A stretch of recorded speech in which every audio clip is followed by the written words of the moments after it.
Entertainment purpose ಆಗಿರ್ತಕ್ಕಂಥ YouTube channel just for fun ಅಂತಕ್ಕಂಥದ್ದಕ್ಕೂ ಕೂಡ ಸಬ್ಸ್ಕ್ರೈಬ್ ಮಾಡಿ. ಆ ಒಂದು ಚಾನಲ್ನ ಲಿಂಕನ್ನು ಈ ವಿಡಿಯೋದ ಡಿಸ್ಕ್ರಿಪ್ಷನ್ ಬಾಕ್ಸ್ನಲ್ಲಿ ಇಟ್ಟಿರ್ತೀನಿ. ನೀವುಗಳು ನನ್ನ ಒಂದು ಟೆಲಿಗ್ರಾಮ್ ಗ್ರೂಪು ಕೂಡ ಜಾಯಿನ್ ಆಗ್ಬೋದು. ಹಿಂದಿ ಸಮಾಜ ವಿಜ್ಞಾನಕ್ಕೆ ಭಾಳಷ್ಟು ಕ್ವಶನ್ ಆನ್ಸರ್ಸ್ ಇದ್ದಾವೆ. ಪ್ರೀವಿಯಸ್ ಇಯರ್ ಕ್ವಶನ್ ಪೇಪರ್ನ ಸಾಲ್ವ್ ಮಾಡಿದ್ದೀವಿ. ತುಂಬ ಪಾಸಿಂಗ್ ಪ್ಯಾಕೇಜ್ಗೆ ವಿಡಿಯೋಗಳಿದ್ದಾವೆ, ನೋಡ್ಬೋದು. ಶುರು ಮಾಡೋಣ. ವಿಜ್ಞಾನ ವಿಷಯದಲ್ಲಿ ಅತಿ ಸಂಭವನೀಯ ಪ್ರಶ್ನೆಗಳು ಭಾಗ 1ರಲ್ಲಿ. ಮೊದಲ ಪ್ರಶ್ನೆ ಬಂತು, ವಿದ್ಯುತ್ ಉಪಕರಣಗಳನ್ನು ಸರಣಿ ಕ್ರಮದಲ್ಲಿ ಜೋಡಿಸುವ ಸ್ಥಾನದಲ್ಲಿ ಸಮಾನಾಂತರವಾಗಿ ಜೋಡಿಸುವುದರಿಂದ ಆಗುವ ಪ್ರಯೋಜನಗಳು ಏನು? ಇಂಪಾರ್ಟೆಂಟ್ ಕ್ವಶನ್ ಇದೆ. ಒಂದನೇದು, ಇದು ಮಂಡಲದ ಒಟ್ಟು ವಿದ್ಯುತ್ ರೋಧವನ್ನು ಕಡಿಮೆ ಮಾಡ್ತದ. ಯಾವುದು? ಸಮಾನಾಂತರ ಜೋಡಣೆ. ಎರಡನೇದು, ವಿದ್ಯುತ್ ನಷ್ಟ ಸಹಿತ ಕಡಿಮೆ ಮಾಡ್ತದ. ಆಮೇಲೆ ಮಂಡಲದಲ್ಲಿ ಯಾವುದೇ ಉಪಕರಣ ಕೆಟ್ಟು ಹೋದ ಸಂದರ್ಭದಲ್ಲಿ ಉಳಿದ ಉಪಕರಣಗಳ ಕಾರ್ಯನಿರ್ವಹಣೆಗೆ ಯಾವುದೇ ರೀತಿಯಾಗಿರ್ತಕ್ಕಂಥ ಅಡ್ಡಿ ಆಗೋದಿಲ್ಲ. ಅದಕ್ಕಾಗಿ ಈ ವಿದ್ಯುತ್ ಉಪಕರಣಗಳನ್ನು ಸಮಾನಾಂತರವಾಗಿ ಜೋಡಣೆ ಮಾಡಿರ್ತಾರೆ. ಇವತ್ತಿನ ಎರಡನೆಯ ಟಾಪ್ ಕ್ವಶನ್ ಇದೆ, ಕಾಂತೀಯ ಬಲರೇಖೆಗಳ ಗುಣಗಳನ್ನು ಪಟ್ಟಿ ಮಾಡಿರಿ. ಮೊದಲನೇದು, ಈ ಕಾಂತೀಯ ಬಲರೇಖೆಗಳು ಉತ್ತರ ಧ್ರುವದಲ್ಲಿ ಉತ್ಸರ್ಜಿತವಾಗ್ತವೆ ಮತ್ತು ದಕ್ಷಿಣದ ಧ್ರುವದಲ್ಲಿ ವಿಲೀನವನ್ನಗೊಳ್ಳುತ್ತವೆ. ಎರಡನೇದು, ಕಾಂತದ ಒಳಭಾಗದಲ್ಲಿ ಕಾಂತದ ದಕ್ಷಿಣ ಧ್ರುವದಿಂದ ಉತ್ತರ ಧ್ರುವದೆಡೆಗೆ ಕಾಂತೀಯ ಬಲರೇಖೆಗಳು ಇರ್ತವೆ. ಮೂರನೇದು, ಯಾವುದೇ ಎರಡು ಕಾಂತೀಯ ಬಲರೇಖೆಗಳು ಒಂದನ್ನೊಂದು ಛೇದಿಸುವುದಿಲ್ಲ. 4, ಕಾಂತೀಯ ಬಲರೇಖೆಗಳ ಸಾಂದ್ರತೆ ಕಾಂತದ ಧ್ರುವಗಳಲ್ಲಿ ಹೆಚ್ಚಾಗಿರ್ತದೆ. ಈ 4 ಕಾಂತೀಯ ಬಲರೇಖೆಗಳ ಗುಣಗಳು ಇಂಪಾರ್ಟೆಂಟ್ ಇದೆ, ಸ್ವಲ್ಪ ನೋಡ್ಕೊಡ್ರಿ. ಮೂರನೇ ಪ್ರಶ್ನೆ ಇದೆ ನೋಡಿ, ವಿದ್ಯುತ್ ಮಂಡಲಗಳಲ್ಲಿ ಉಪಕರಣಗಳಲ್ಲಿ ಸಾಮಾನ್ಯವಾಗಿ ಬಳಸುವ ಯಾವುದಾದರೂ 2 ಸುರಕ್ಷಾ ಕ್ರಮಗಳನ್ನು ಬರೆಯಿರಿ. ನೀವು ವಿದ್ಯುತ್ ಮಂಡಲಗಳ ಉಪಕರಣಗಳಲ್ಲಿ ಬಳಸ್ತಕ್ಕಂಥ ಯಾವುದೇ 2 ಸುರಕ್ಷತಾ ಕ್ರಮಗಳನ್ನು ತಾವುಗಳು ಬರೀಬೇಕು. ಮೊದಲನೇದು, ಫ್ಯೂಸ್ಗಳನ್ನು ಬಳಸಬೇಕು. ಎರಡನೇದು, ಭೂ ಸಂಪರ್ಕ ತಂತಿಯನ್ನು ಅಳವಡಿಸಬೇಕು. ಮೂರನೇದು, ಒಂದಕ್ಕಿಂತ ಹೆಚ್ಚು ಉಪಕರಣಗಳನ್ನು ಯಾವುದೇ ಸಂದರ್ಭದಲ್ಲಿ ಒಂದೇ ಸಾಕೆಟ್ಗೆ ಜೋಡಿಸಬಾರದು. ಈ 3 ಏನಿದಾವಪ್ಪ ಅಂದ್ರೆ ವಿದ್ಯುತ್ ಮಂಡಲಗಳ ಉಪಕರಣಗಳಲ್ಲಿ ನಾವು ತೆಗೆದುಕೊಳ್ತಕ್ಕಂಥ ಸುರಕ್ಷತಾ ಕ್ರಮಗಳು ಆಗಿದ್ದಾವೆ. 4ನೇ ಪ್ರಶ್ನೆ ಇಂಪಾರ್ಟೆಂಟ್ ಇದೆ, AC ಡೈನಮೋ ಮತ್ತು DC ಡೈನಮೋ ನಡುವಿನ ವ್ಯತ್ಯಾಸವನ್ನು ತಿಳಿಸಿರಿ. ಮುಖ್ಯವಾಗಿ 2 ವ್ಯತ್ಯಾಸ ಇದೆ, AC ಡೈನಮೋ ಮತ್ತು DC ಡೈನಮೋ. AC ಡೈನಮೋದಲ್ಲಿ ಆರ್ಮೇಚರ್ ಸುರುಳಿಯ ತುದಿಗಳೆರಡನ್ನು ಪೂರ್ಣ ತಾಮ್ರದ ಉಂಗುರಗಳಿಗೆ ಸೇರಿಸಿರ್ತಾರೆ. ಆದರೆ DC ಡೈನಮೋದಲ್ಲಿ ಏನಿರ್ತದಪ್ಪ ಅಂದ್ರೆ ಸುರುಳಿಯ ತುದಿಗಳೆರಡನ್ನ ಒಡಕು ಉಂಗುರಗಳಿಗೆ ಜೋಡಿಸಿರ್ತಾರೆ. ಎರಡನೇ ವ್ಯತ್ಯಾಸ, AC ಡೈನಮೋದ ಹೊರಮಂಡಲದಲ್ಲಿ ಪ್ರತಿ ಅರ್ಧ ಸುತ್ತಿಗೂ ವಿದ್ಯುತ್ ಹರಿತಕ್ಕಂಥ ದಿಕ್ಕು ಬದಲಾಗ್ತದ. ಆದ್ರೆ DC ಡೈನಮೋದಲ್ಲಿ ಹೊರಮಂಡಲದಲ್ಲಿ ಪ್ರತಿ ಅರ್ಧ ಸುತ್ತಿಗೂ ವಿದ್ಯುತ್ ಹರಿತಕ್ಕಂಥ ದಿಕ್ಕು ಬದಲಾಗೋದಿಲ್ಲ. ಇದು ಇತ್ತು ಮುಖ್ಯವಾಗಿರ್ತಕ್ಕಂಥ 2 ವ್ಯತ್ಯಾಸಗಳು AC ಡೈನಮೋ ಮತ್ತು DC ಡೈನಮೋ. 5ನೇ ಪ್ರಶ್ನೆ, ಉತ್ತಮ ಇಂಧನದ ಲಕ್ಷಣಗಳು ಯಾವುವು? ನೋಡಿ, ಒಂದನೇದು, ಯಾವುದಕ್ಕೆ ನಾವು ಉತ್ತಮ ಇಂಧನ ಅಂತೀವಿ ಅಂದ್ರೆ ಆ ಇಂಧನ ನಮಗೆ ಹೆಚ್ಚು ಶಾಖವನ್ನು ಕೊಡಬೇಕು, ಆ ಇಂಧನದಿಂದ ಹೆಚ್ಚು ಹೊಗೆ ಉತ್ಪತ್ತಿ ಮಾಡಬಾರ್ದು, ಆ ಇಂಧನ ನಮಗೆ ಸುಲಭವಾಗಿ ದೊರೆಯುವಂತಿರಬೇಕು, ಸಿಗುವಂತಿರಬೇಕು. 4ನೇದು, ಆ ಇಂಧನಗಳನ್ನು ಸುಲಭವಾಗಿ ಸಂಗ್ರಹಿಸಲು ಮತ್ತು ಸಾಗಿಸಲು ಸಾಧ್ಯವಾಗುವಂತಿರಬೇಕು. ಇವೇ 4 ಏನಪ್ಪ ಅಂದ್ರೆ ಉತ್ತಮ ಇಂಧನದ ಲಕ್ಷಣಗಳು ಅಥವಾ ಆದರ್ಶ ಇಂಧನದ ಲಕ್ಷಣಗಳು ಅಂತ ಸಹಿತ ನಿಮಗೆ ಪರೀಕ್ಷೆಯಲ್ಲಿ ಪ್ರಶ್ನೆಗಳನ್ನ ಕೇಳ್ತಾರೆ. ಮುಂದಿನ ಪ್ರಶ್ನೆ ಹೋಗೋಣ ಮಕ್ಕಳೇ. ಆಮ್ಲ ಮತ್ತು ಪ್ರತ್ಯಾಮ್ಲ ನಡುವಿನ ವ್ಯತ್ಯಾಸ ತಿಳಿಸಿ. ಆಮ್ಲಕ್ಕೂ ಮತ್ತು ಪ್ರತ್ಯಾಮ್ಲಕ್ಕೆ ಇರತಕ್ಕಂಥ ವ್ಯತ್ಯಾಸ ಏನು? ಮೊದಲನೇದಾಗಿ ನೋಡ್ತದಾದ್ರೆ ಆಮ್ಲಗಳು ಯಾವಾಗಲೂ ಕೂಡ ಹುಳಿ ರುಚಿಯನ್ನು ಹೊಂದಿರ್ತವೆ. ಆಮ್ಲದ ಇನ್ನೊಂದು ಗುಣ, ಅದು ಲಿಟ್ಮಸ್ ಪೇಪರನ್ನು ಕೆಂಪು ಬಣ್ಣಕ್ಕೆ ತಿರುಗಿಸ್ತದ. ಮೂರನೇದು, ಆಮ್ಲಗಳು ನೀರಿನಲ್ಲಿ ಕರಗಿದಾಗ ಹೈಡ್ರೋನಿಯಂ ಅಯಾನುಗಳನ್ನು ಉಂಟು ಮಾಡ್ತದೆ. ಇದು ಆಮ್ಲದ 3 ವ್ಯತ್ಯಾಸದಲ್ಲಿ. ಅದನ್ನು ನಾವು ವೈಸ್ ವರ್ಷ ಬರೆದ್ರೆ ಪ್ರತ್ಯಾಮ್ಲಗಳ ರುಚಿ ಕಹಿಯಾಗಿರ್ತದೆ. ಆಮೇಲೆ ಪ್ರತ್ಯಾಮ್ಲಗಳು ಲಿಟ್ಮಸ್ ಪೇಪರನ್ನು ನೀಲಿ ಬಣ್ಣಕ್ಕೆ ತಿರುಗಿಸ್ತವೆ. ಪ್ರತ್ಯಾಮ್ಲಗಳು ನೀರಿನಲ್ಲಿ ಕರಗಿದಾಗ ಹೈಡ್ರಾಕ್ಸಿಲ್ ಅಯಾನುಗಳನ್ನು ಉಂಟು ಮಾಡ್ತವೆ. ಈ 3 ಕೂಡ ಅದ್ರ ಮುಂದುಗಡೆನೆ ತಾವುಗಳು ಬರೀಬೇಕು. ಹುಳಿ ರುಚಿ, ಕಹಿ ರುಚಿ. ಲಿಟ್ಮಸ್ ಕೆಂಪು ಬಣ್ಣಕ್ಕೆ ತಿರುಗಿಸ್ತದ, ಲಿಟ್ಮಸ್ ನೀಲಿ ಬಣ್ಣಕ್ಕೆ ತಿರುಗಿಸ್ತದ. ನೀರಿನಲ್ಲಿ ಕರಗಿದಾಗ ಹೈಡ್ರೋನಿಯಂ ಅಯಾನು ಉತ್ಪತ್ತಿ ಮಾಡಿದರೆ ಇವುಗಳು ನೀರಿನಲ್ಲಿ ಕರಗಿದಾಗ ಹೈಡ್ರಾಕ್ಸಿಲ್ ಅಯಾನು ಉಂಟು ಮಾಡ್ತವೆ ಪ್ರತ್ಯಾಮ್ಲಗಳು. 7ನೆಯ ಪ್ರಶ್ನೆ, ಮುಕ್ತ ರೂಪದಲ್ಲಿ ದೊರೆತಕ್ಕಂಥ ಶುದ್ಧವಾದ ಲೋಹಗಳು ಯಾವುವು? ನಮ್ಮ ನಿಸರ್ಗದಲ್ಲಿ ಮುಕ್ತವಾಗಿ ಮತ್ತು ಶುದ್ಧವಾಗಿ ದೊರೆತಕ್ಕಂಥ 3 ಲೋಹಗಳಿದ್ದಾವೆ. ತಮಗೆ ಗೊತ್ತಿರಬಹುದು, ಬೆಳ್ಳಿ, ಚಿನ್ನ, ಪ್ಲಾಟಿನಂ. ಈ 3 ಲೋಹಗಳು ಏನಿದಾವಪ್ಪ ಅಂದ್ರೆ ನಮ್ಮ ನಿಸರ್ಗದಲ್ಲಿ ಮುಕ್ತವಾಗಿ ಬಹಳಷ್ಟು ಶುದ್ಧವಾದ ರೂಪದಲ್ಲಿ ಸಿಗ್ತವೆ. 8ನೇ ಪ್ರಶ್ನೆ, ಹುರಿಯುವಿಕೆ ಮತ್ತು ಕಾಸುವಿಕೆ ನಡುವಿನ ವ್ಯತ್ಯಾಸ ತಿಳಿಸಿ. ನೋಡಿ, ಹುರಿಯುವಿಕೆ ಅಂದ್ರೆ ಏನಂದ್ರೆ ಸಲ್ಫೈಡ್ ಅದುರನ್ನ ಆಕ್ಸೈಡ್ ಅನ್ನಾಗಿ ಪರಿವರ್ತಿಸಲು ಅಧಿಕ ಪ್ರಮಾಣದ ಗಾಳಿಯಲ್ಲಿ ಹೆಚ್ಚಿನ ಉಷ್ಣತೆಯಲ್ಲಿ ಕಾಸುವುದಕ್ಕೆ ಹುರಿಯುವಿಕೆ ಅಂತ ಕರೀತಾರೆ. ಆದ್ರೆ ಕಾಸುವಿಕೆ ಅಂದ್ರೆ ಏನಪ್ಪಾ ಅಂದ್ರೆ ಕಾರ್ಬೋನೇಟ್ ಅದುರನ್ನು ಆಕ್ಸೈಡ್ ಆಗಿ ಪರಿವರ್ತಿಸಬೇಕಾದರೆ ಕಡಿಮೆ ಗಾಳಿಯಲ್ಲಿ ಹೆಚ್ಚಿನ ಉಷ್ಣತೆಯಲ್ಲಿ ಕಾಸುವುದೇ ಕಾಸುವಿಕೆ. ಇದು ಹುರಿಯುವಿಕೆ ಮತ್ತು ಕಾಸುವಿಕೆ ಇವೆರಡರ ನಡುವಿನ ಒಂದು ವ್ಯತ್ಯಾಸ. ನಾವು ಸ್ವಲ್ಪ ನೋಟ್ಗಳನ್ನು ಮಾಡಿಕೊಂಡೆ ಆದರೆ ಬಹಳಷ್ಟು ಅನುಕೂಲ ನಿಮಗೆ ಆಗ್ತದೆ. 9ನೇ ಪ್ರಶ್ನೆಗೆ ಹೋಗೋಣ. ದೋಬರೈನರ ತ್ರಯಗಳ ನಿಯಮವನ್ನ ನಿರೂಪಿಸಿ. ಈ ದೋಬರೈನ ತ್ರಯದ ನಿಯಮ ಅಂತ ಒಂದು ಬರ್ತದ, 1 ಅಂಕಕ್ಕೂ ಕೇಳ್ತಾರೆ ಈ ಪ್ರಶ್ನೆ. ನೋಡಿ ಏನಿದೆ ಅಂತಂದ್ರೆ ತ್ರಯದ ನಿಯಮ ಏನ್ ಹೇಳ್ತದಂದ್ರೆ 3 ಧಾತುಗಳನ್ನು ಅವುಗಳ ಪರಮಾಣು ರಾಶಿಯ ಏರಿಕೆ ಕ್ರಮದಲ್ಲಿ ಬರೆದಾಗ ಅವುಗಳಲ್ಲಿ ಮಧ್ಯಮ ಧಾತುವಿನ ಪರಮಾಣು ರಾಶಿಯು ಉಳಿದೆರಡು ಧಾತುಗಳ ಪರಮಾಣುಗಳ ರಾಶಿಗಳ ಸರಿ ಸುಮಾರು ಸರಾಸರಿ ಆಗಿರುತ್ತದೆ. ಇದು ದೋಬರೈನ ತ್ರಯದ ನಿಯಮ ಅಂತ ಕರೀತಾರೆ. ಬಹಳ ಇಂಪಾರ್ಟೆಂಟ್ ಆಗಿರ್ತಕ್ಕಂಥದ್ದು ಇತ್ತು. ಹಾಗಾದ್ರೆ ಈ ದಿನದ ವಿಜ್ಞಾನದ ಅತಿ ಸಂಭವನೀಯ ಪ್ರಶ್ನೆಗಳಲ್ಲಿ ನಾವು 10ನೇ ಪ್ರಶ್ನೆಯನ್ನು ತಂದಿದ್ದೀವಿ. ನ್ಯೂಲ್ಯಾಂಡ್ನ ಅಷ್ಟಕ ನಿಯಮದ ಮಿತಿಗಳು ಯಾವುವು? ಹಾಗಾದ್ರೆ ನ್ಯೂಲ್ಯಾಂಡ್ ಅವರು ಅಷ್ಟಕ ನಿಯಮಗಳನ್ನ ಸಾರ್ತಾರೆ, ಹೇಳ್ತಾರೆ. ಹಾಗಾದ್ರೆ ಅದರ ಮಿತಿಗಳು ಸಹಿತ ಸ್ವಲ್ಪ ಇದ್ದು, ಲಿಮಿಟೇಷನ್ಸ್. ಅವುಗಳಲ್ಲಿ ಒಂದೇದೇನಪ್ಪ ಅಂತಂದ್ರೆ ಈ ನ್ಯೂಲ್ಯಾಂಡ್ನ ಅಷ್ಟಕ ನಿಯಮದಲ್ಲಿ ಕ್ಯಾಲ್ಸಿಯಂ ನಂತರ ಈ ನಿಯಮ ಅನ್ವಯ ಆಗೋದಿಲ್ಲ, ಒಂದೇದು.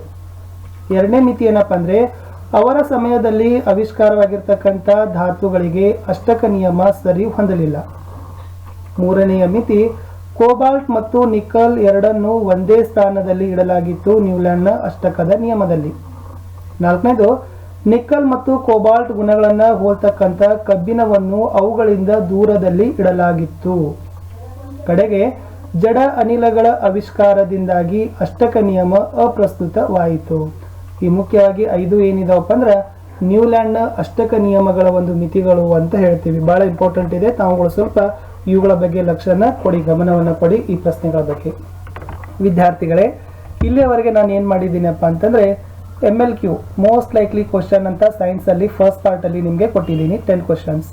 ನನಗನ್ನಿಸ್ತದ ಇಲ್ಲಿ ಬಹಳಷ್ಟು ನಾವು ಭೌತಶಾಸ್ತ್ರ ಮತ್ತು ರಸಾಯನಶಾಸ್ತ್ರದ ಪ್ರಶ್ನೆಗಳನ್ನ ನೋಡಿದ್ದೀವಿ. ಇನ್ನು ಮುಂದೆ ಬಹಳಷ್ಟು ವಿಡಿಯೋ ಸರಣಿಗಳನ್ನು ಹಾಕ್ತೀನಿ. ಅದರಲ್ಲಿನೂ ಕೂಡ ಅತಿ ಸಂಭವನೀಯವಾಗಿ ಮೋಸ್ಟ್ ಲೈಕ್ಲಿ ಆಗಿರ್ತಕ್ಕಂಥ ಕ್ವಶನ್ಸ್ಗಳನ್ನೇ ನಿಮ್ಮ ಜೊತೆ ಹಂಚಿಕೆ ಮಾಡಲಿಕ್ಕೆ ಪ್ರಯತ್ನವನ್ನ ಮಾಡ್ತೀನಿ. ತಾವುಗಳು ವಿಡಿಯೋ ನೋಡ್ತೀರಿ, ಆದರೆ ಲೈಕ್ ಮಾಡೋದಿಲ್ಲ. ಒಂದು ಲೈಕನ್ನು ಮಾಡಿ, ಯಾಕಂದರೆ ನಿಮ್ಮ ಲೈಕೇ ನನಗೆ ಒಂದು ಇನ್ಸ್ಪಿರೇಷನ್, ಮೋಟಿವೇಶನ್. ನೀವು ನೋಡಿದ್ಕೊಳ್ಳೋ ನಿಮ್ಮ ಫ್ರೆಂಡ್ಸ್ಗೂ ಶೇರ್ ಮಾಡಿ, ಅವರು ಅದರ ಸಮಯವನ್ನು ನೋಡ್ತಾರೆ. ಅಷ್ಟಲ್ಲದೆ ಮೇಲಾಗಿ ನೀವುಗಳು ನಮ್ಮ ಮೇಲೆ ಕೊಡ್ತಕ್ಕಂಥ ಒಂದು ಋಣಿ ನಿಮ್ಮ ಒಂದು ಸಬ್ಸ್ಕ್ರೈಬರ್. ದಯಮಾಡಿ ನಮ್ಮ ಸಬ್ಸ್ಕ್ರಿಪ್ಷನ್ ಕೊಡಿ. ನಮ್ಮ ಚಾನಲ್ ಸ್ಟಡಿ ವಿತ್ ಪರಶುರಾಮ್ಗಾಗಿರ್ಬೋದು, ಜಸ್ಟ್ ಫಾರ್ ಫನ್ ಆಗಿರ್ಬೋದು, ಈ 2 ಚಾನಲ್ಗಳಿಗೆ ತಾವುಗಳು ಸಬ್ಸ್ಕ್ರೈಬನ್ನು ಮಾಡೋದ್ರಿಂದ ನಮ್ಗೆ ಇನ್ನಷ್ಟು ಬಲ ಬರ್ತದೆ ನಿಮ್ಮ ಸಲುವಾಗಿ ವಿಡಿಯೋಗಳನ್ನು ಮಾಡಬೇಕಂಥದ್ದು. ಓಕೆ, ಸೊ ಸಿಗುವ ಮತ್ತೆ ಮುಂದಿನ ಸರಣಿಗಳಲ್ಲಿ. ಅಲ್ಲಿಯವರೆಗೆ ಬಹಳಷ್ಟು ಪ್ರಶ್ನೆ ಪತ್ರಿಕೆಗಳಿದ್ದಾವೆ. ಇಲ್ಲಿಯವರೆಗೆ ನಾನು ಅಪ್ಲೋಡ್ ಮಾಡಿರ್ತಕ್ಕಂಥ ಪಾಸಿಂಗ್ ಪ್ಯಾಕೇಜ್ ಸೀರೀಸ್ಗಳ ಪ್ಲೇಲಿಸ್ಟ್ ಲಿಂಕನ್ನು ಐ ಬಟನಲ್ಲಿ ಸಜೆಸ್ಟ್ ಮಾಡ್ತೀನಿ, ಅಲ್ಲಿ ತಾವು ನೋಡಿ. ಸಿಗುವ ಮತ್ತೆ ಹೊಸ ಪಾಠಗಳ ವಿಡಿಯೋ ಸರಣಿಗಳಲ್ಲಿ. ಅಲ್ಲಿಯವರೆಗೆ ಸುರಕ್ಷಿತವಾಗಿರಿ. ಆತ್ಮೀಯ ವಿದ್ಯಾರ್ಥಿಗಳೇ, ತಮ್ಮೆಲ್ಲರಿಗೂ ಕೂಡ ನಿಮ್ಮದೇ ಆಗಿರ್ತಕ್ಕಂಥ ಯೂಟ್ಯೂಬ್ ಚಾನಲ್ ಸ್ಟಡಿ ವಿತ್ ಪರಶುರಾಮ್ಗೆ ಸ್ವಾಗತವನ್ನು ಕೋರ್ತೀನಿ. SSLC ಪರೀಕ್ಷೆಯ ವಿಜ್ಞಾನ ವಿಷಯದಲ್ಲಿ ಅತಿ ಸಂಭವನೀಯ ಪ್ರಶ್ನೆಗಳನ್ನು ತಂದಿದ್ದೀನಿ. ಇದು 2ನೆಯ ಭಾಗದ ವಿಡಿಯೋ. ಮೊದಲ ಭಾಗದಲ್ಲಿ ತಾವೆಲ್ಲರೂ ಕೂಡ ಬಹಳಷ್ಟು ರೀತಿಯಾಗಿರ್ತಕ್ಕಂಥ ವಿಡಿಯೋಗಳನ್ನು ನೋಡಿದ್ದೀರಿ, ಲೈಕ್ ಮಾಡಿದ್ದೀರಿ, ಅದಕ್ಕಾಗಿ ಧನ್ಯವಾದಗಳು. ನಿಜಕ್ಕೂ ಕೂಡ ಇದು ಮುಂಬರ್ತಕ್ಕಂಥ ಪರೀಕ್ಷೆಗಳಿಗೆ ಬಹಳಷ್ಟು ಮೋಸ್ಟ್ ಲೈಕ್ಲಿ ಆಗಿರ್ತಕ್ಕಂಥ ಕ್ವಶನ್ಸ್ ಅಂತ ಹೇಳ್ಬೋದು. ಮೊದಲ ಪಾರ್ಟಲ್ಲಿ 10 ಕ್ವಶನ್ಸ್ಗಳನ್ನು ತಂದಿದ್ದೀನಿ. ಈ ಭಾಗದಲ್ಲಿನೂ ಕೂಡ 10 ಪ್ರಶ್ನೆಗಳನ್ನು ತಂದಿದ್ದೀನಿ. ಇಲ್ಲಿ 1, 2, 3 ಮತ್ತು 4 ಅಂಕದ ಎಲ್ಲ ಪ್ರಶ್ನೆಗಳನ್ನು ಸಹಿತ ತರಲಿಕ್ಕೆ ಪ್ರಯತ್ನವನ್ನು ಮಾಡಿದ್ದೀನಿ. ತಾವು ಹೊಸಬರಾಗಿದ್ದರೆ ನಮ್ಮದೇ ಆಗಿರ್ತಕ್ಕಂಥ ಚಾನೆಲ್ಗಳಾದ ಸ್ಟಡಿ ವಿತ್ ಪರಶುರಾಮ್ಗೆ ಸಬ್ಸ್ಕ್ರೈಬ್ ಮಾಡಿ, ಜೊತೆಗೆ ಬೆಲ್ ಐಕಾನನ್ನು ಒತ್ತೋದ್ರಿಂದ ನಾನು ಮುಂಬರ್ತಕ್ಕಂಥ ದಿನಗಳಲ್ಲಿ ಹಾಕ್ತಕ್ಕಂಥ ವಿಡಿಯೋದ ನೋಟಿಫಿಕೇಶನನ್ನು ಬೇಗನೆ ತಾವು ಪಡೆದು ಮೊದಲಿಗರಾಗಿ ನೋಡ್ತೀರಿ. ಅಷ್ಟಲ್ಲದೆ ಎಂಟರ್ಟೈನ್ಮೆಂಟ್ ಚಾನಲ್ ಆಗಿರ್ತಕ್ಕಂಥ ಜಸ್ಟ್ ಫಾರ್ ಫನ್ಗೂ ಕೂಡ ತಾವುಗಳು ಸಬ್ಸ್ಕ್ರೈಬ್ ಆಗಿ, ಅಲ್ಲಿನೂ ಕೂಡ ಭಾಳಷ್ಟು ರೀತಿಯಾಗಿರ್ತಕ್ಕಂಥ ಕಾಮಿಡಿ ಮತ್ತು ಎಂಟರ್ಟೈನ್ಮೆಂಟ್ ವಿಡಿಯೋಸ್ಗಳನ್ನು ನೋಡ್ಬೋದು. ಶುರು ಮಾಡೋಣ. SSLC ಪರೀಕ್ಷೆಯಲ್ಲಿ ವಿಜ್ಞಾನ ವಿಷಯದಲ್ಲಿ ನಮಗೆ ಅವಶ್ಯಕವಾಗಿರ್ತಕ್ಕಂಥ ಮೋಸ್ಟ್ ಲೈಕ್ಲಿ ಕ್ವಶನ್ಸ್ಗಳು ಯಾವಿದಾವೆ ಇವತ್ತಂತ ನೋಡ್ಕೊಂಡು ಬರೋಣ. ಇವತ್ತು ತಂದಿರತಕ್ಕಂಥ ಫಸ್ಟ್ ಕ್ವಶನ್ ಯಾವುದಪ್ಪ ಅಂತಂದರೆ ಎಸ್, ಮೆಂಡಲೀವ್ ಅವರು ತಮ್ಮ ಆವರ್ತ ಕೋಷ್ಟಕದ ರಚನೆಗೆ ಉಪಯೋಗಿಸಿದ ಮಾನದಂಡಗಳು ಯಾವುವು? ಬಹಳ ಇಂಪಾರ್ಟೆಂಟ್ ಆಗಿರ್ತಕ್ಕಂಥ ಕ್ವಶನ್ ಇದೆ.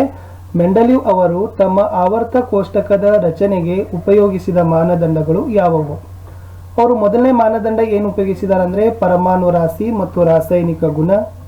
ಎರಡನೇದು ಧಾತುಗಳ ಭೌತ ಗುಣ. ಮೂರನೇದು ಈ ಮೆಂಡಲೀವ್ ಅವರ ವರ್ಗೀಕರಣವು ಪ್ರಮುಖವಾಗಿ ಧಾತು ಹೈಡ್ರೇಟ್ ಮತ್ತು ಆಕ್ಸೈಡ್ಗಳನ್ನು ಹೇಗೆ ಉಂಟು ಮಾಡುತ್ತದೆ ಎಂಬುದು ಆಗಿತ್ತು. ನಾಲ್ಕನೇದು ಜಡ ಅನಿಲಗಳ ಲಕ್ಷಣಗಳು ಬೇರೆ ಧಾತುಗಳಿಂದ ಭಿನ್ನವಾಗಿದ್ದರಿಂದ ಅವುಗಳನ್ನು ಬೇರೆ ಗುಂಪಿನಲ್ಲಿ ಇರಿಸಿದ್ದರು. ಇವು ಮುಖ್ಯವಾಗಿ ಮೆಂಡಲೀವ್ ಅವರು ಉಪಯೋಗ ಮಾಡಿರ್ತಕ್ಕಂಥ ಆವರ್ತ ಕೋಷ್ಟಕದ ರಚನೆಗೆ ಮಾನದಂಡಗಳು ಆಗಿದ್ದವು. 2 ಅಥವಾ 3 ಅಂಕಕ್ಕೆ ಫಿಕ್ಸ್ ಆಗಿರ್ತಕ್ಕಂಥ ಕ್ವಶನ್ಸ್. ಸ್ವಲ್ಪ ಇದ್ರ ಬಗ್ಗೆ ಮನನವನ್ನು ತಾವುಗಳು ಮಾಡ್ಕೊಳ್ಳಿ. ಇವತ್ತಿನ ಎರಡನೆಯ ಟಾಪ್ ಕ್ವಶನ್ಸ್ ಏನಿದೆಪ್ಪ ಅಂತಂದರೆ ನೆಫ್ರಾನ್ಗಳ ರಚನೆ ಮತ್ತು ಕಾರ್ಯವನ್ನು ವಿವರಿಸಿರಿ. ನೋಡಿ, ನೆಫ್ರಾನ್ಗಳು ಮೂತ್ರಜನಕಾಂಗಗಳ ರಚನಾತ್ಮಕ ಮತ್ತು ಕಾರ್ಯನಿರ್ವಾಹಕ ಘಟಕಗಳು ಆಗಿವೆ. ಈ ನೆಫ್ರಾನ್ಗಳು ಗ್ಲಾಮೆರುಲಸ್ ಆಗಿರಬಹುದು, ಬೌಮನ್ನನ ಹೊದಿಕೆ ಮತ್ತು ಹೆನ್ಲೆಯ ಕುಣಿಕೆಗಳೆಂಬ ಪ್ರಮುಖ ಭಾಗಗಳನ್ನು ಹೊಂದಿದೆ.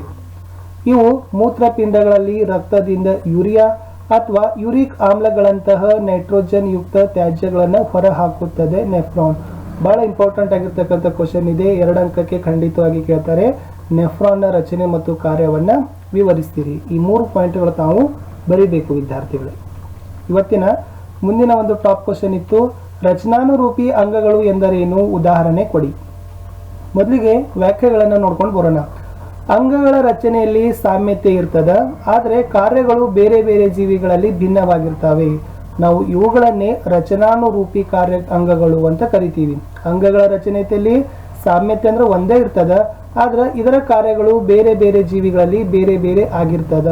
ಇದನ್ನ ರಚನಾನುರೂಪಿ ಅಂಗಗಳು ಅಂತ ಕರಿತೀವಿ. ಉದಾಹರಣೆಗೆ ಹೇಳಬೇಕಾದ್ರೆ ಮನುಷ್ಯನ ಕೈ ಆಗಿರ್ಬೋದು, ಕುದುರೆಯ ಮುಂಗಾಲಾಗಿರ್ಬೋದು, ಬಾವಲಿಯ ರೆಕ್ಕೆ.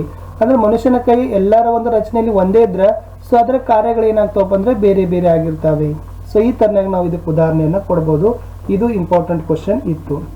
ಇದರದ್ದು ಇನ್ನೊಂದು ಕ್ವಶನ್ ಇದೆ, ಕಾರ್ಯಾನುರೂಪಿ ಅಂಗಗಳು ಎಂದರೇನು? ಉದಾಹರಣೆ ಕೊಡಿ. ನಾವು ರಚನಾನುರೂಪಿ ಅಂಗಗಳಂದ್ರೆ ಏನು ನೋಡ್ಕೊಂಡಿವಿ, ಅದರ ಉದಾಹರಣೆಗಳನ್ನು ತಿಳಿದುಕೊಂಡಿವಿ. ಇನ್ನು ಕಾರ್ಯಾನುರೂಪಿ ಅಂಗಗಳು ಅಂದ್ರೆ ಏನಂದ್ರೆ ಸೊ ಅದರ ವ್ಯಾಖ್ಯೆ ಬರ್ತದ, ಬೇರೆ ಬೇರೆ ಪ್ರಭೇದದ ಜೀವಿಗಳ ಅಂಗಗಳ ಕಾರ್ಯವು ಒಂದೇ ರೀತಿಯಾಗಿದ್ದು ಅವುಗಳ ರಚನೆಯಲ್ಲಿ ವ್ಯತ್ಯಾಸವನ್ನು ಹೊಂದಿದ್ದರೆ ಅವುಗಳನ್ನ ಕಾರ್ಯಾನುರೂಪಿ ಅಂಗಗಳು ಅಂತ ಕರಿತೀವಿ. ಅದ್ರ ಉಲ್ಟಾ ಬರೀಬೇಕು. ಏನ್ ಬರಿತೀರಿ? ಎಲ್ಲಾ ಜೀವಿಗಳ ಅಂಗಗಳ ಕಾರ್ಯ ಒಂದೇ, ರಚನೆ ವ್ಯತ್ಯಾಸ. ಆದ್ರೆ ರಚನಾನುರೂಪಿಯಲ್ಲಿ ರಚನೆ ಒಂದೇ, ಕಾರ್ಯ ವ್ಯತ್ಯಾಸ. ಸೊ ಇಷ್ಟು 2 ಶಬ್ದಗಳನ್ನ ತಾವು ನೆನಪಿನಲ್ಲಿ ಇಟ್ಕೊಂಡ್ರೆ ಸಾಕು. ಈ ಕಾರ್ಯಾನುರೂಪಿ ಅಂಗಗಳಿಗೆ ಉದಾಹರಣೆಗಳು ಬರ್ತದೆ ಏನಪ್ಪ ಅಂದ್ರೆ ಕೀಟಗಳ ರೆಕ್ಕೆ ಆಗಿರ್ಬೋದು, ಪಕ್ಷಿಯ ರೆಕ್ಕೆಗಳು. ಇದು ಇತ್ತು ಇಂಪಾರ್ಟೆಂಟ್ ಆಗಿರ್ತಕ್ಕಂಥ ಕ್ವಶನ್. ಮುಂದಿನ ಪ್ರಶ್ನೆ ಹೋಗೋಣ. ಗರ್ಭ ನಿರೋಧಕತೆ ಎಂದರೇನು? ಅದನ್ನ ಗರ್ಭ ನಿರೋಧಕತೆಯ ವಿವಿಧ ವಿಧಾನಗಳನ್ನು ತಿಳಿಸಿರಿ.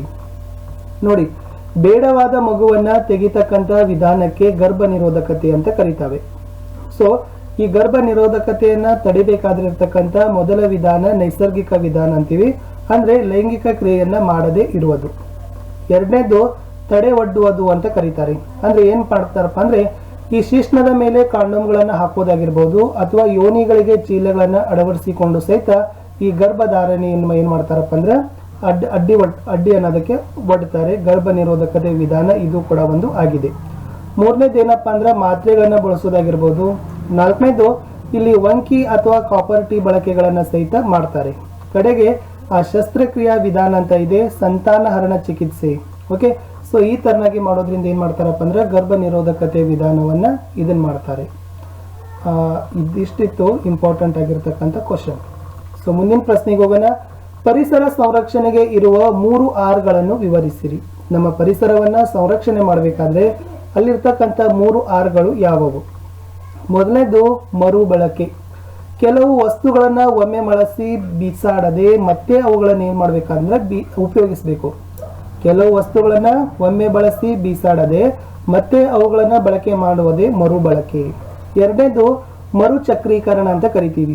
ಅಂದ್ರೆ ಈ ನಾವು ಉಪಯೋಗ ಮಾಡಿರ್ತಕ್ಕಂಥ ಪ್ಲಾಸ್ಟಿಕ್ ಆಗಿರ್ಬೋದು, ಕಾಗದ, ಗಾಜು, ಲೋಹಗಳನ್ನ ಸಂಗ್ರಹಿಸಿ ಮತ್ತೆ ಹೊಸದಾಗಿ ನಾವು ಮರು ಉತ್ಪಾದನೆಯನ್ನು ಮಾಡೋದಕ್ಕೆ ಮರುಚಕ್ರೀಕರಣ ಅಂತ ಕರಿತೀವಿ. ಮೂರನೇದು ಮಿತ ಬಳಕೆ, ಅಂದ್ರೆ ಈ ಸಂಪನ್ಮೂಲಗಳನ್ನ ಅಗತ್ಯಕ್ಕೆ ಅನುಗುಣವಾಗಿ ಕಡಿಮೆ ಬಳಸುವುದನ್ನು ಏನಂತ ಕರಿತೀವಿ, ಮಿತ ಬಳಕೆ ಅಂತ ಕರಿತೀವಿ. ಇದು ಪರಿಸರ ಸಂರಕ್ಷಣೆಗೆ ಇರ್ತಕ್ಕಂಥ 3 ಆರ್ಗಳು. 1 ಮರುಬಳಕೆ, 2 ಮರುಚಕ್ರೀಕರಣ, 3 ಮಿತ ಬಳಕೆ. ಮರುಬಳಕೆ ಅಂದ್ರೆ ಉಪಯೋಗಿಸಿದನ್ನ ಮತ್ತೆ ಉಪಯೋಗಿಸೋದು, ಮರುಚಕ್ರೀಕರಣ ಅಂದ್ರೆ ಉಪಯೋಗಿಸಿದ್ದನ್ನ ಸಂಗ್ರಹಿಸಿ ಮತ್ತೆ ಹೊಸ ವಸ್ತು ಉತ್ಪಾದಿಸೋದು, ಮಿತ ಬಳಕೆ ಅಂದ್ರೆ ಕಡಿಮೆ ಉಪಯೋಗವನ್ನ ಮಾಡೋದು. ಮುಂದಿನ ಪ್ರಶ್ನೆಗೆ ಹೋಗೋಣ. ಪ್ರಶ್ನೆ ಸಂಖ್ಯೆ 17. ನಾವು ಅರಣ್ಯ ಮತ್ತು ವನ್ಯಜೀವಿಗಳನ್ನ ಏಕೆ ಸಂರಕ್ಷಿಸಬೇಕು? ಸೊ ಇದು ಇಂಪಾರ್ಟೆಂಟ್ ಆಗಿರ್ತಕ್ಕಂಥ ಕ್ವಶನ್ ಇದೆ. ಪ್ರಸ್ತುತ ಸಮಯದಲ್ಲಿ ಅರಣ್ಯ ಆಗಿರ್ಬೋದು, ಕಾಡುಗಳಾಗಿರ್ಬೋದು ಮತ್ತು ವನ್ಯಜೀವಿಗಳನ್ನ ಸಂರಕ್ಷಣೆ ಮಾಡೋ ಅವಶ್ಯಕತೆ ಏಕಿದೆ? ಸೊ ಫಸ್ಟ್ ಕ್ವಶನ್ ಈಸ್ ಪರಿಸರದ ಸಮತೋಲನವನ್ನ ಕಾಪಾಡಲು. ನಮ್ಮ ಪರಿಸರದಲ್ಲಿ ಸಮಾನತೆಯನ್ನ, ಸಂತುಲನವನ್ನ, ಬ್ಯಾಲೆನ್ಸ್ ಅನ್ನ ನಾವು ಏನ್ ಮಾಡ್ಬೇಕಾಗದ, ಕಾಪಾಡಿಕೊಂಡು ಹೋಗ್ಲಿಕ್ಕೆ ನಾವು ಅರಣ್ಯವನ್ನು ಸಂರಕ್ಷಣೆ ಮಾಡಬೇಕಾಗದ, ವನ್ಯಜೀವಿಗಳನ್ನ ಸಹಿತ ಸಂರಕ್ಷಣೆ ಮಾಡಬೇಕಾಗದ. ಎರಡನೇದು ಜೀವ ವೈವಿಧ್ಯತೆಯನ್ನು ಕಾಪಾಡಲು, ಬಯೋಡೈವರ್ಸಿಟಿ ಅಂತ ಕರೀತಾರೆ. ಓಕೆ, ಅಂದ್ರೆ ಜೀವಿಗಳ ವಿವಿಧ ಅಂಗಗಳ ಪ್ರಭೇದಗಳನ್ನ ಬಹಳಷ್ಟು ಒಂದು ಜೀವ ಸಂಕುಲನ ಇದರಿ. ಈ ಜೀವ ಸಂಕುಲನದ ಕಾಪಾಡಿಕೊಂಡು ಹೋಗೋ ಸಲುವಾಗಿ ಅರಣ್ಯ ಮತ್ತು ವನ್ಯಜೀವಿಗಳನ್ನ ಸಂರಕ್ಷಿಸುವ ಹೊಣೆ ನಮ್ಮ ನಿಮ್ಮ ಮೇಲಿದೆ. 3, ನಮ್ಮ ಪರಿಸರ ಸ್ವಚ್ಛವಾಗಿರ್ಬೇಕಾದ್ರೆ, ನಮ್ಮ ಪರಿಸರ ಶುದ್ಧವಾಗಿರ್ಬೇಕಾದ್ರೆ ಪರಿಸರದ ಸುಸ್ಥಿರ ನಿರ್ವಹಣೆಗೂ ಕೂಡ ಅರಣ್ಯಗಳು ಮತ್ತು ವನ್ಯಜೀವಿಗಳನ್ನ ಸಂರಕ್ಷಣೆ ಮಾಡಲೇಬೇಕಾಗಿದೆ. ಮುಂದಿನ ಪ್ರಶ್ನೆ, ಈ ಅರಣ್ಯಗಳು ನೋಡಬಹುದು ಎಷ್ಟೋ ಜೀವಿಗಳಿಗೆ ಆವಾಸವನ್ನು ಒದಗಿಸಿಕೊಡ್ತವೆ. ಮತ್ತೆ ಈ ಅರಣ್ಯಗಳಿಂದ ವನ್ಯಜೀವಿಗಳಿಂದ ಮನುಷ್ಯನಿಗೆ ಆಹಾರ ಸಿಗ್ತಾ ಇದೆ. ಈ ಅರಣ್ಯಗಳಿಂದ ಮಳೆ ಬರುತ್ತೆ. ಮತ್ತೆ ಈ ಅರಣ್ಯಗಳಿಂದ ಮಣ್ಣಿನ ಸವಕಳಿಯನ್ನ ಸಹಿತ ನಾವೇನ್ ಮಾಡ್ಬೋದಪ್ಪ ಅಂದ್ರೆ ತಡೆಗಟ್ಟಬಹುದು.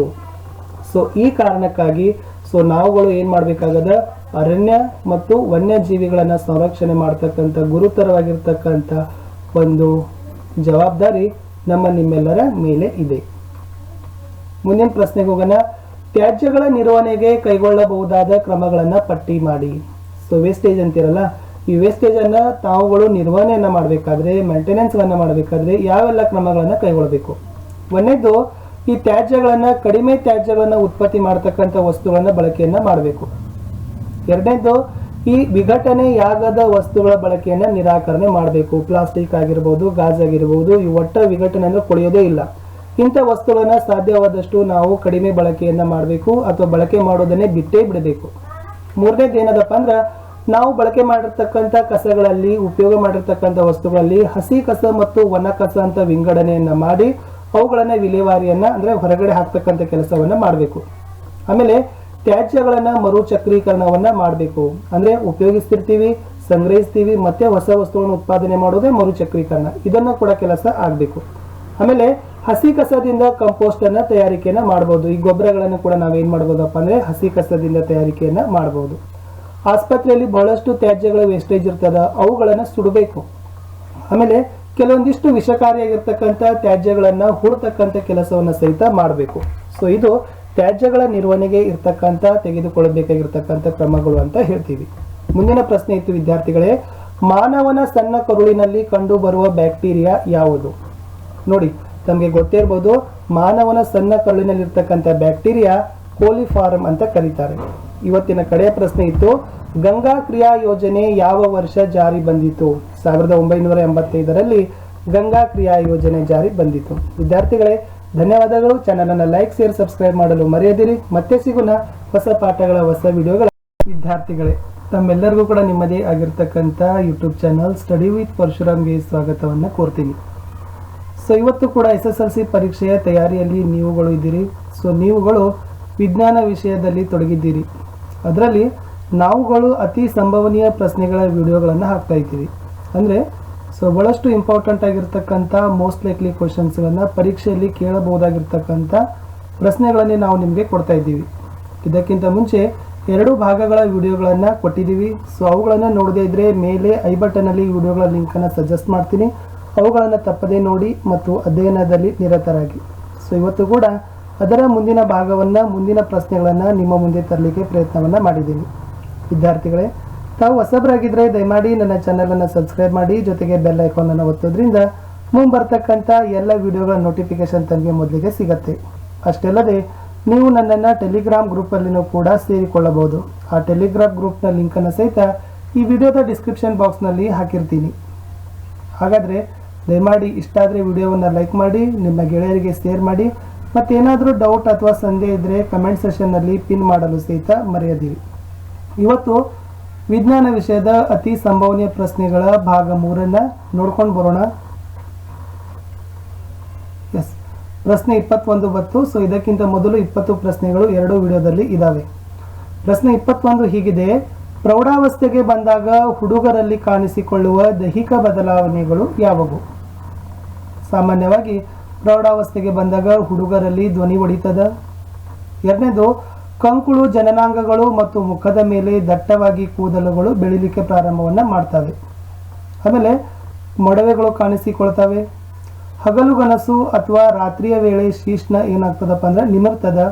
ಕಡೆಗೆ ಇರ್ತಕ್ಕಂಥದ್ದು ಅವರ ದೇಹ ಮತ್ತು ದೇಹದ ಸೌಂದರ್ಯ ಪ್ರಜ್ಞೆಯ ಕುರಿತು ಹೊಸ ಕಲ್ಪನೆ, ಹೊಸ ಜಾಗೃತಿ ಈ ಹುಡುಗರಲ್ಲಿ ಏನಾಗ್ತದಪ್ಪ ಅಂದ್ರೆ ಪ್ರೌಢಾವಸ್ಥೆಗೆ ಬಂದಾಗ ಕಾಣಿಸಿಕೊಳ್ತಕ್ಕಂಥ ಬದಲಾವಣೆಗಳು ಆಗಿದ್ದಾವೆ. ಆಮೇಲೆ ಮುಖ, ಕೈ, ಕಾಲುಗಳ ಮೇಲೆ ತೆಳುವಾದ ಕೂದಲುಗಳು ಸಹಿತ ಬೆಳೀತವೆ. ಮುಂದಿನ ಪ್ರಶ್ನೆ ಸಂಖ್ಯೆ 22: ಪ್ರೌಢಾವಸ್ಥೆಗೆ ಬಂದಾಗ ಹುಡುಗಿಯರಲ್ಲಿ ಕಾಣಿಸಿಕೊಳ್ಳುವ ದೈಹಿಕ ಬದಲಾವಣೆಗಳು ಯಾವುವು? ಸೊ ಮೊದಲನೇದಾಗಿ ಸ್ತನಗಳ ಗಾತ್ರ ದೊಡ್ಡದಾಗುತ್ತವೆ. ಸ್ತನಗಳ ತೊಟ್ಟುಗಳು ದಟ್ಟವಾದ ಬಣ್ಣವನ್ನು ಹೊಂದುತ್ತವೆ. ಮಾಸಿಕ ಋತುಚಕ್ರ ಆರಂಭ ಆಗ್ತದ. ಮೊಡವೆಗಳು ಸಹಿತ ಇಳುತ್ತವೆ. ಆಮೇಲೆ ದೇಹದ ಕುರಿತಾಗಿರ್ತಕ್ಕಂಥ ಸೌಂದರ್ಯ ಅಥವಾ ಸೌಂದರ್ಯ ಪ್ರಜ್ಞೆಯ ಜಾಗೃತಿ ಸೊ ಹೆಣ್ಣು ಮಕ್ಕಳಲ್ಲಿನೂ ಸಹಿತ ಪ್ರೌಢಾವಸ್ಥೆಗೆ ಬಂದಾಗ ಆಗ್ತಕ್ಕಂಥ ದೈಹಿಕ ಬದಲಾವಣೆಗಳು ಆಗಿದ್ದಾವೆ. ಮುಂದಿನ ಪ್ರಶ್ನೆಗೆ ಹೋಗೋಣ. ಹೊಸ ಪ್ರಭೇದವೊಂದರ ಉಗಮಕ್ಕೆ ಕಾರಣವಾದ ಅಂಶಗಳು ಯಾವುವು? ಒಂದು ಹೊಸ ಪ್ರಭೇದ ಉಗಮ ಆಗಬೇಕಾದ್ರೆ, ಹುಟ್ಕೋಬೇಕಾದ್ರೆ ಯಾವೆಲ್ಲ ಅಂಶಗಳು ಕಾರಣ ಆಗ್ತವೆ ಅಂತ ಪ್ರಶ್ನೆ ಇತ್ತು. ಸೊ ಮೊದಲನೇದಾಗಿ ಆ ಒಂದು ಪ್ರಭೇದದ ಅಂಶವಾಹಿಗಳ ಹರಿವು ಮತ್ತು ನಿಸರ್ಗದ ಆಯ್ಕೆ ಕೂಡ ಪ್ರಮುಖ ಆಗ್ತದೆ. ಎರಡನೇದು, ಅಲ್ಲಿರ್ತಕ್ಕಂಥ ವರ್ಣ ತಂತುಗಳ ಸಂಖ್ಯೆಯಲ್ಲಿ ಬದಲಾವಣೆಯೂ ಕೂಡ ಕಾರಣ ಆಗ್ತದೆ. ಮೂರನೇದು, ಭೌಗೋಳಿಕವಾಗಿ ಪ್ರತ್ಯೇಕಿಸಲ್ಪಟ್ಟ ಉಪ ಸಮೂಹಗಳ ನಡುವೆ ಸಂತಾನೋತ್ಪತ್ತಿ ಕ್ರಿಯೆಯು ಒಂದು ಹೊಸ ಪ್ರಭೇದವೊಂದರ ಉಗಮಕ್ಕೆ ಕಾರಣವಾಗಿರ್ತಕ್ಕಂಥ ಅಂಶಗಳು ಆಗಿದ್ದಾವೆ. ಬಹಳ ವೆರಿ ಇಂಪಾರ್ಟೆಂಟ್ ಆಗಿರ್ತಕ್ಕಂಥ ಪ್ರಶ್ನೆ ಇದೆ. ಹೊಸ ಪ್ರಭೇದವೊಂದರ ಉಗಮಕ್ಕೆ ಕಾರಣವಾದ ಅಂಶಗಳು ಯಾವುವು? ಇನ್ನು ಮುಂದಿನ ಪ್ರಶ್ನೆಗೆ ಹೋಗೋಣ. ಪ್ರಶ್ನೆ ಸಂಖ್ಯೆ 24: ಓಮ್ನ ನಿಯಮವನ್ನು ಬರೆಯಿರಿ. ಹಾಗಾದ್ರೆ ಓಮ್ನ ನಿಯಮ ಏನು ಹೇಳ್ತದೆ? ಸೊ ಓಮ್ನ ನಿಯಮ ಏನು ಹೇಳ್ತದಂದ್ರೆ, ಸ್ಥಿರ ತಾಪದಲ್ಲಿ ವಿದ್ಯುತ್ ಮಂಡಲದಲ್ಲಿನ ಲೋಹದ ತಂತಿಯ ನಡುವಿನ ವಿಭವಾಂತರ ವಿಯು ಅದರ ಮೂಲಕ ಹರಿಯುವ ವಿದ್ಯುತ್ ಪ್ರವಾಹಕ್ಕೆ ನೇರ ಅನುಪಾತದಲ್ಲಿರುತ್ತದೆ. ಇನ್ನೊಂದ್ಸರಿ ರಿಪೀಟ್ ಮಾಡ್ತೀನಿ ಈ ನಿಯಮಗಳನ್ನು. ಸೊ ಲಾ ಅನ್ನ ತಾವುಗಳು ಬಹಳ ಸರಿ ಪರೀಕ್ಷೆಗೆ ಕೇಳ್ತಾರೆ. ಓಮ್ನ ನಿಯಮ: ಸ್ಥಿರ ತಾಪದಲ್ಲಿ ವಿದ್ಯುತ್ ಮಂಡಲದಲ್ಲಿನ ಲೋಹದ ತಂತಿಯ ನಡುವಿನ ವಿಭವಾಂತರ ಫಿಯು ಅದರ ಮೂಲಕ ಹರಿಯುವ ವಿದ್ಯುತ್ ಪ್ರವಾಹಕ್ಕೆ ನೇರ ಅನುಪಾತದಲ್ಲಿರುತ್ತದೆ. ಅದನ್ನು ತಾವು ಕಂಠಪಾಠ ಮಾಡಲೇಬೇಕು, ಬಾಹೆಟ್ ಮಾಡಲೇಬೇಕು. ಮುಂದಿನ ಪ್ರಶ್ನೆಗೆ ಹೋಗೋಣ. ಪ್ರಶ್ನೆ ಸಂಖ್ಯೆ 25: ರೋಧ ಎಂದರೇನು? ರೋಧ ಅವಲಂಬಿಸಿರುವ 3 ಅಂಶಗಳನ್ನು ಪಟ್ಟಿ ಮಾಡಿರಿ. ಹಾಗಾದ್ರೆ ರೋಹ ಅನ್ನೋದು ಒಂದು ವಾಹಕದ ಗುಣ ಅಂತ ಹೇಳ್ತಾರೆ. ವಾಹಕದಲ್ಲಿ ಪ್ರವೇಶಿಸ್ತಕ್ಕಂಥ ಆವೇಶಗಳ ಪ್ರವಾಹವನ್ನ ವಿರೋಧಿಸುವುದನ್ನ ಏನಂತ ಕರೀತಾರೆ? ರೋಧ ಅಂತ ಕರೀತಾರೆ. ಒಂದು ವಾಹಕದಲ್ಲಿ ಪ್ರವೇಶಿಸ್ತಕ್ಕಂಥ ಆವೇಶಗಳನ್ನ ಏನ್ ಮಾಡ್ತದಪ್ಪ ಅಂದ್ರೆ ಅಡ್ಡಿಪಡಿಸ್ತದ, ತಡಿತದ, ಅದನ್ನೇ ರೋಧ ಅಂತ ಕರೀತಾರೆ. ಹಾಗಾದ್ರೆ ಈ ರೋಧವನ್ನ 3 ಮುಖ್ಯವಾಗಿರ್ತಕ್ಕಂಥ ಅಂಶಗಳು ಅವಲಂಬಿಸಿದೆ. ಒಂದು, ಆ ವಾಹಕ ಎಷ್ಟು ಉದ್ದ ಇದೆ. 2, ಆ ವಾಹಕದ ದಪ್ಪ. 3, ಉಷ್ಣತೆ. 4ನೇದು, ವಾಹಕವಾಗಿ ಬಳಸಿದ ವಸ್ತುವಿನ ಗುಣ. ಈ 4 ಕೂಡ ರೋಧ ಅವಲಂಬಿಸಿರ್ತಕ್ಕಂಥ ಅಂಶಗಳು ಆಗಿದ್ದಾವೆ. ನೆನಪಿಟ್ಕೊಡ್ರಿ, ವಾಹಕದ ಉದ್ದ, ವಾಹಕದ ದಪ್ಪ, ಉಷ್ಣತೆ, ವಾಹಕವಾಗಿ ಬಳಸಿದ ವಸ್ತುವಿನ ಗುಣ. ಮುಂದೆ ಹೋಗೋಣ. ಪ್ರಶ್ನೆ ಸಂಖ್ಯೆ 26: ಸಸ್ಯ ಹಾರ್ಮೋನು ಎಂದರೇನು? ಉದಾಹರಣೆ ಕೊಡಿ. ಹಾಗಾದ್ರೆ ಸಸ್ಯ ಹಾರ್ಮೋನುಗಳಂದ್ರೆ ಏನು? ಉದಾಹರಣೆಗಳನ್ನ ಕೊಡಬೇಕು. ನೋಡಿ, ಸಸ್ಯಗಳಲ್ಲಿ ಸ್ರವಿಕೆ ಆಗ್ತಕ್ಕಂಥ ಹಾರ್ಮೋನುಗಳನ್ನ ಸಸ್ಯ ಹಾರ್ಮೋನುಗಳು ಅಂತ ಕರಿತೀವಿ. ಇದು ಅದರ ಅರ್ಥ ಆಯ್ತು. ಇನ್ನ ಈ ಸಸ್ಯ ಹಾರ್ಮೋನುಗಳಲ್ಲಿ 2 ಗುಂಪುಗಳನ್ನಾಗಿ ಮಾಡಿದ್ದಾರೆ. ಒಂದನೇದು ಸಸ್ಯಗಳ ಬೆಳವಣಿಗೆಯನ್ನ ವೃದ್ಧಿಸ್ತಕ್ಕಂಥ ಹಾರ್ಮೋನುಗಳು, ಅಂದ್ರೆ ಸಸ್ಯಗಳ ಬೆಳವಣಿಗೆಯನ್ನು ಹೆಚ್ಚಿಸ್ತಕ್ಕಂಥ ಹಾರ್ಮೋನುಗಳು. ಅಲ್ಲಿ 2 ಇದಾವೆ, ಆಕ್ಸಿನ್ ಮತ್ತು ಜಿಬ್ಬರೆಲಿನ್ ಅಂತಕ್ಕಂಥದ್ದು. ಎರಡನೇದು ಏನದಪ್ಪ ಅಂದ್ರೆ ಸಸ್ಯಗಳ ಬೆಳವಣಿಗೆ ಕುಂಠಿತಗೊಳಿಸುವ ಹಾರ್ಮೋನುಗಳು. ಇವುಗಳಿಗೆ ಉದಾಹರಣೆ ಅಬಿಸಿಕ್ ಆಮ್ಲ ಆಗಿರ್ಬೋದು ಮತ್ತು ಇಥಿಲಿನ್. ಅಂದ್ರೆ ಸಸ್ಯ ಹಾರ್ಮೋನುಗಳಲ್ಲಿ 2 ಗುಂಪುಗಳು ಬೆಳವಣಿಗೆಯನ್ನು ಹೆಚ್ಚು ಮಾಡ್ತವೆ, ಬೆಳವಣಿಗೆಯನ್ನು ಕಡಿಮೆ ಮಾಡ್ತವೆ. ಅವುಗಳ ಬಗ್ಗೆ ತಾವು ನೋಡ್ಕೊಳ್ಳೇಬೇಕು. ಬಹಳ ಇಂಪಾರ್ಟೆಂಟ್ ಆಗಿರ್ತಕ್ಕಂಥ ಪ್ರಶ್ನೆ ಇತ್ತು. ಸಸ್ಯ ಹಾರ್ಮೋನು ಎಂದರೇನು ಮತ್ತು ಸಸ್ಯ ಹಾರ್ಮೋನುಗಳಿಗೆ ಉದಾಹರಣೆಯನ್ನು ಕೊಡಿ. ಪ್ರಶ್ನೆ ಸಂಖ್ಯೆ 27ಕ್ಕೆ ಹೋಗೋಣ. ಮಧುಮೇಹ ಎಂದರೇನು? ಕೆಲವು ಮಧುಮೇಹಿ ರೋಗಿಗಳಿಗೆ ಇನ್ಸುಲಿನ್ ಚುಚ್ಚುಮದ್ದು ನೀಡುವ ಮೂಲಕ ಚಿಕಿತ್ಸೆ ನೀಡಲು ಕಾರಣವೇನು?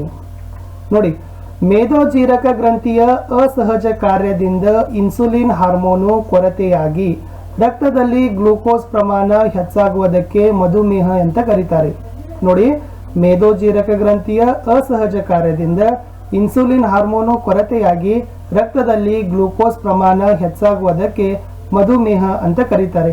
ಹಾಗಾದ್ರೆ ಇದನ್ನು ಚುಚ್ಚುಮದ್ದು ನೀಡೋ ಮೂಲಕ ಚಿಕಿತ್ಸೆಯನ್ನ ಯಾಕೆ ನೀಡಲಿಕ್ಕೆ ಕಾರಣ ಅಂತ ಇಲ್ಲಿ ಕೊಟ್ಟಿದ್ದಾರೆ. ಏನದಂದ್ರೆ, ರಕ್ತದಲ್ಲಿ ಗ್ಲೂಕೋಸ್ನ ಪ್ರಮಾಣವನ್ನ ನಿಯಂತ್ರಿಸಲು ಕೃತಕವಾಗಿ ಇನ್ಸುಲಿನ್ ಚುಚ್ಚುಮದ್ದನ್ನ ನೀಡಿ ಅದರ ಏನ್ ಮಾಡ್ತಾರಪ್ಪ ಅಂತಂದ್ರೆ ಗ್ಲೂಕೋಸ್ನ ಪ್ರಮಾಣವನ್ನ ಸರಿದೂಗಿಸ್ತಾರೆ, ನಿಯಂತ್ರಣಕ್ಕೆ ತರ್ತಾರೆ. ಇದು ಇತ್ತು ಮಧುಮೇಹಿ ಎಂದರೇನು ಮತ್ತು ಆ ರೋಗಿಗಳಿಗೆ ಚುಚ್ಚುಮದ್ದು ನೀಡುವ ಮೂಲಕ ಚಿಕಿತ್ಸೆ ನೀಡಲು ಕಾರಣ ಏನು ಅಂತಕ್ಕಂಥ ಪ್ರಶ್ನೆ ಮತ್ತು ಉತ್ತರ. ವಿದ್ಯಾರ್ಥಿಗಳೇ, ಮುಂದಿನ ಪ್ರಶ್ನೆ ಹೋಗೋಣ. ಓಝೋನ್ ಪದರದ ನಾಶಕ್ಕೆ ಕಾರಣಗಳೇನು? ಸೊ ತಮ್ಮೆಲ್ಲರಿಗೂ ಗೊತ್ತಿರತಕ್ಕಂಥದ್ದು ಓಝೋನ್ ಅಂದರೆ O3 ಅಂತ ಹೇಳ್ತಾರೆ. ಹಾಗಾದ್ರೆ ಈ ಪದರದ ನಾಶಕ್ಕೆ ಮುಖ್ಯ ಕಾರಣಗಳು ಏನು? ಒಂದನೇದು ಕ್ಲೋರೋಫ್ಲೋರೋ ಕಾರ್ಬನ್ CFC ಅಂತ ಕರೀತಾರೆ. ಎರಡನೇದು ಇನ್ಸುಲೇಟಿಂಗ್ ಫೋಮ್ಗಳು. ಮೂರನೇದು ಸಿಂಪಡಕಗಳ ಬಳಕೆ, ಇಲ್ಲಿ ರಾಸಾಯನಿಕ ಸಿಂಪಡಕಗಳಂತ ಹೇಳ್ತಾರೆ. ಆಮೇಲೆ ರೆಫ್ರಿಜರೇಟರ್ಗಳನ್ನು ಅತಿಯಾಗಿ ಬಳಕೆ ಮಾಡ್ತಾ ಇದ್ದಾರೆ. ಶಿಥಿಲೀಕರಣ ಯಂತ್ರಗಳನ್ನು ಸಹಿತ ಅತಿಯಾಗಿ ಬಳಕೆಯನ್ನು ಮಾಡ್ತಾ ಇದ್ದಾರೆ. ಕೋಲ್ಡ್ ಸ್ಟೋರೇಜ್, ದೊಡ್ಡದಾಗಿರ್ತಕ್ಕಂಥ ಹೆವಿ ಮಷಿನ್ಸ್ ಇರ್ತಾವಲ್ಲ, ಅವೆಲ್ಲವುಗಳ ಒಂದು ಅತಿಯಾದ ಬಳಕೆಯಿಂದ ಇವತ್ತು ಓಝೋನ್ ಪದರು ನಾಶವಾಗುತ್ತಿದೆ. ಒಂದು ಕ್ಲೋರೋಫ್ಲೋರೋ ಕಾರ್ಬನ್, ಎರಡು ಇನ್ಸುಲೇಟಿಂಗ್ ಫೋಮ್, ಮೂರು ಸಿಂಪಡಕಗಳ ಬಳಕೆ, ನಾಲ್ಕು ರೆಫ್ರಿಜರೇಟರ್ಗಳ ಬಳಕೆ, ಐದು ಶಿಥಿಲೀಕರಣ ಯಂತ್ರಗಳ ಅತಿಯಾದ ಬಳಕೆ. ಪ್ರಶ್ನೆ 29, ಜೀವ ವಿಕಾಸ ಎಂದರೆ ಏನು? ಜೀವ ವಿಕಾಸದ ಅರ್ಥ ನೋಡಿ, ಸರಳ ಸೂಕ್ಷ್ಮ ಜೀವಿಯು ಸಂಕೀರ್ಣ ಬಹುಕೋಶೀಯ ಜೀವಿಯಾಗುವ ವಿಧಾನ ಹಾಗೂ ನಿರಂತರವಾದ ಪ್ರಕ್ರಿಯೆಯನ್ನ ಜೀವ ವಿಕಾಸ ಎಂದು ಕರೆಯುತ್ತಾರೆ. ಇದು ಡೆಫಿನಿಷನ್ ಇದೆ, ತುಂಬಾ ಇಂಪಾರ್ಟೆಂಟ್. ಇನ್ನು ಈ ದಿನದ 30ನೇ ಪ್ರಶ್ನೆ ಇತ್ತು, ಜೀವ ವಿಕಾಸದ ವರ್ಗೀಕರಣವನ್ನ ತಿಳಿಸಿ. ಹಾಗಾದ್ರೆ ಮುಖ್ಯವಾಗಿ ಜೀವಿ ವಿಕಾಸದಲ್ಲಿ 3 ವರ್ಗೀಕರಣಗಳನ್ನು ಕಾಣ್ತೀವಿ. ಒಂದು ರಚನಾನುರೂಪಿ ಅಂಗಗಳು, ಎರಡು ಕಾರ್ಯಾನುರೂಪಿ ಅಂಗಗಳು, ಮೂರು ಪಳೆಯುಳಿಕೆಗಳು. ಈ ಮೂರು ಏನಿದಾವಪ್ಪ ಅಂದ್ರೆ ಜೀವ ವಿಕಾಸದಲ್ಲಿ ಕಂಡು ಬರ್ತಕ್ಕಂಥ ವರ್ಗೀಕರಣ ಆಗಿದ್ದಾವೆ. ವಿದ್ಯಾರ್ಥಿಗಳೇ, ಇಷ್ಟಿತ್ತು ಈ ದಿನ ನಾವು ಏನು ಮಾಡಿವಪ್ಪ ಅಂದರೆ ವಿಜ್ಞಾನ ವಿಷಯದಲ್ಲಿನ ಅತಿ ಸಂಭವನೀಯ ಪ್ರಶ್ನೆಗಳನ್ನು ನೋಡಿಕೊಂಡು ಬಂದೀವಿ. ಸೊ ತಮಗೆ ವಿಡಿಯೋ ಇಷ್ಟ ಆದರೆ ಒಂದು ಲೈಕ್ ಮಾಡಿ, ನಿಮ್ಮ ಫ್ರೆಂಡ್ ಸರ್ಕಲ್ಗೂ ಶೇರ್ ಮಾಡಿ. ಹೊಸಬರಾಗಿದ್ದರೆ ಸಬ್ಸ್ಕ್ರೈಬ್ ಜೊತೆಗೆ ಬೆಲ್ ಐಕಾನನ್ನು ಒತ್ತೋದ್ರಿಂದ ನಾವು ಮತ್ತೆ ಮುಂಬರ್ತಕ್ಕಂಥ ಸಮಯದಲ್ಲಿ ಹಾಕ್ತಕ್ಕಂಥ ಎಲ್ಲ ವಿಷಯಗಳ ಪಾಸಿಂಗ್ ಪ್ಯಾಕೇಜ್ಗಳ ವಿಡಿಯೋಗಳ notification, question answer, notes, previous year question papers, so ಎಲ್ಲವುಗಳ ಒಂದು ವಿಡಿಯೋಗಳನ್ನು ತಾವು ಏನು ಮಾಡ್ತೀರಪ್ಪ ಅಂದರೆ ಫಸ್ಟಾಗಿ ರಿಸೀವ್ ಮಾಡ್ತೀರಿ. ಸೊ ಅದಕ್ಕಾಗಿ ನಾವು ಹೇಳೋದೇನೆಂದರೆ, ಸೊ ದಯಮಾಡಿ ಚಾನಲ್ಗಳಿಗೆ ಸಬ್ಸ್ಕ್ರೈಬ್ ಮಾಡಿ, ಜೊತೆಗೆ ಬೆಲ್ ಐಕಾನನ್ನು ಒತ್ತಿ. ಒಬ್ಬೊಬ್ಬರು ಒಂದು 5 ಜನ ವಿದ್ಯಾರ್ಥಿಗಳಿಗೆ ಶೇರ್ ಮಾಡೋದ್ರಿಂದ ಅವರು ಕೂಡ ವಿಡಿಯೋದ ಜ್ಞಾನವನ್ನು ಏನು ಮಾಡ್ತಾರಪ್ಪ ಅಂದರೆ ಅರ್ಜಿಸ್ಕೊಳ್ತಾರೆ. ಯಾಕಂದರೆ ಈ ಸಮಯದಲ್ಲಿ ಸೊ ಇಂಪಾರ್ಟೆಂಟ್ ಆಗಿರ್ತಕ್ಕಂಥ ಪ್ರಶ್ನೆಗಳನ್ನು ನೋಡ್ಕೊಂಡ್ರಿಂದ ಪರೀಕ್ಷೆಗೆ ತಾವು ಭಾಳಷ್ಟು ತಯಾರಿಯನ್ನು ಹೊಂದುತ್ತೀರಿ. ಯಾಕಂದರೆ ಎಲ್ಲ ಓದೋದಕ್ಕಿಂತ ಇಂಪಾರ್ಟೆಂಟ್ ಓದೋದು ಭಾಳ ಮುಖ್ಯ ಇದೆ. ಆತನ ಗೈಡೆನ್ಸ್ ಮಾಡ್ತಕ್ಕಂಥದ್ದು, ಮಾರ್ಗದರ್ಶನ ಮಾಡೋದು ಕೂಡ ರೇರ್ ಇದೆ. ಸೊ ಅದಕ್ಕಾಗಿ ಈ ಒಂದು ಸಮಯವನ್ನು ತಾವುಗಳು ಬಳಕೆಯನ್ನು ಮಾಡಿಕೊಂಡು ಉತ್ತಮವಾಗಿ ಓದಿ. ಸೊ ಮತ್ತಷ್ಟು ವಿಡಿಯೋಗಳಿಗಾಗಿ ಪ್ಲೇಲಿಸ್ಟ್ ಇದ್ದಾವೆ, ಪ್ಲೇಲಿಸ್ಟಲ್ಲಿ ನೋಡಿಕೊಂಡು ಕನ್ನಡ ವಿಜ್ಞಾನ, ಸಮಾಜ ವಿಜ್ಞಾನ, ಹಿಂದಿಯ ಒಂದು ವಿಡಿಯೋಗಳನ್ನು ನೋಡ್ಬೋದು. ಸಿಗುವ